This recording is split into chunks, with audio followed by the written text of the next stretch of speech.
Yeah, on that piece, that's something really interesting and something that I think a lot of advocacy communities struggle with. There's a really strong interest in sort of, pushing the needle, getting the evidence in front of legislatures, getting a bill to pass, being able to celebrate that it comes into law.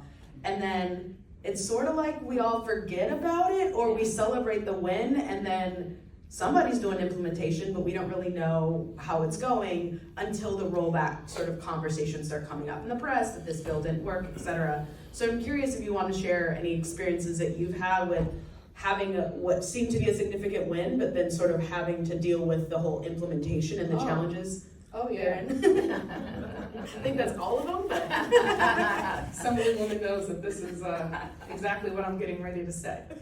So the very first bill that I started to write, I have to get up. Yes. Go on, take the floor. The very first bill that I started to write in 2018 when I was sworn into office was the Community Wealth Preservation Program.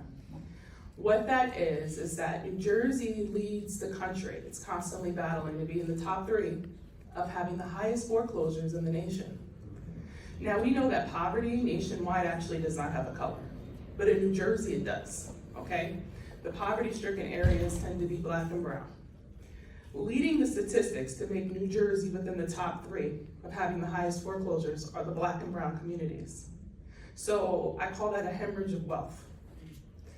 And we rewrote the entire foreclosure system and built in equity. Prior to this bill passing, you needed 20% at the sheriff's sale. So let's say my good brother here has his home, not the vacation one, the one, primary. My good brother here has his home, and it's in foreclosure. Maybe he didn't mention it to his family, a little embarrassed. A lot of people have a lot of pride with it. It's very hard to talk about. Adult children find out and say, Dad, what do you mean? I grew up in this house, we're gonna save our family wealth. Without this bill, you can go down there to the sheriff's sale, but you're gonna be bidding and competing against people who have 20% down and can come up with the rest of the money within 30 business days. And by the way, they're dealing with cash in the form of money order or cashier checks. With this bill, we rewrote it to where, in that same scenario, your adult child can go down there with 3.5% down, a pre-approval letter from a financial institution, and the rest of the money due within 90 business days, which is practically 4 months. Give them a little time to get their paperwork and everything together, and save that house while not having to bid against people who have deeper pockets. That is the definition of equity.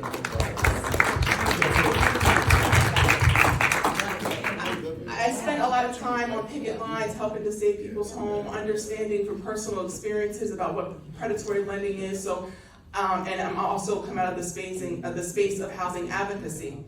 So I poured my whole soul into this bill, but I had to educate because I realized that some of the people just didn't necessarily know that the space of housing, because that wasn't their space, and that's okay. So I was happy to educate. That bill went through so many revisions, and we took on so many adversaries, so many people who had, different deals or interests tied up, and I'm talking about those giants in the political community. And I spent the summer, I have a big bill for each child that I carried. I was sworn into office 9 months pregnant, as the assemblywoman, and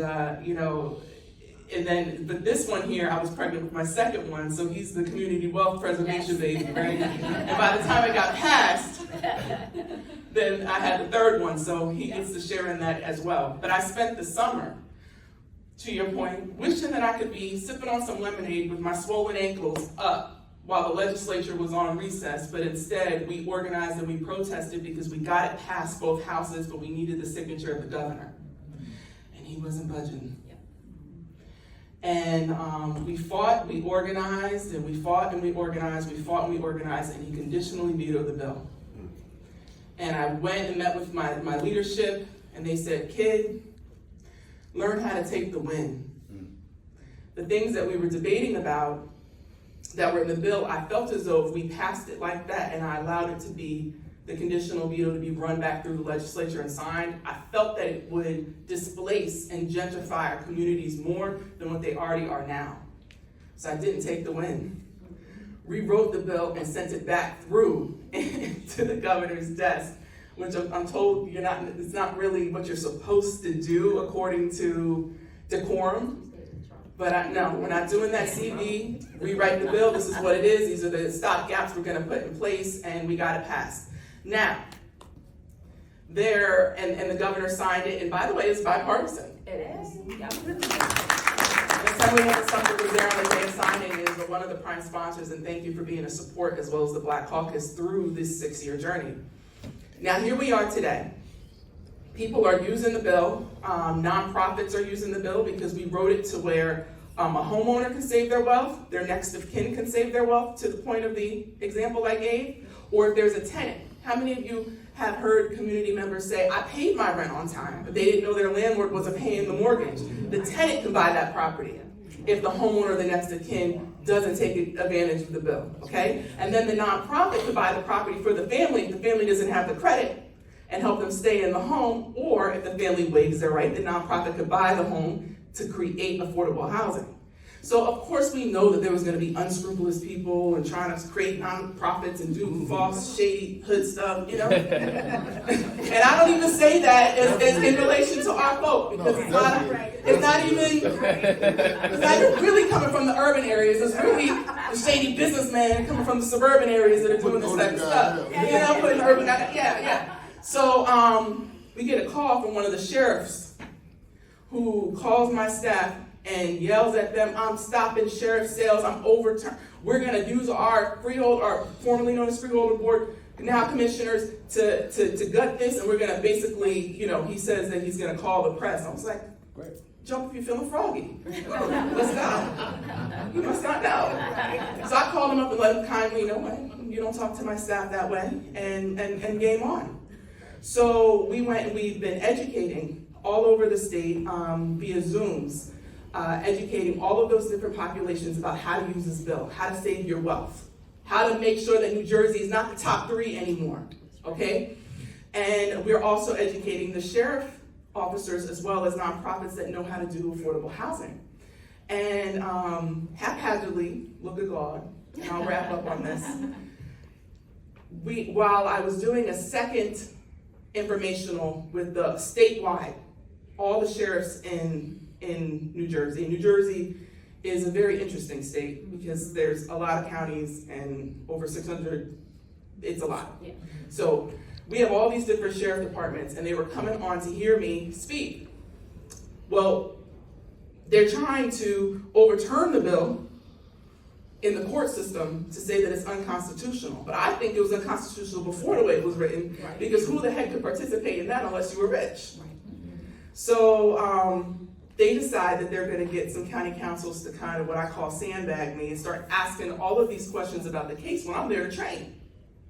So I handled myself and I'm not commenting on that, I'm here to do this. And you can see the sheriff's writing every time I said something about the bill. But there were some attorneys that were just trying very, very hard.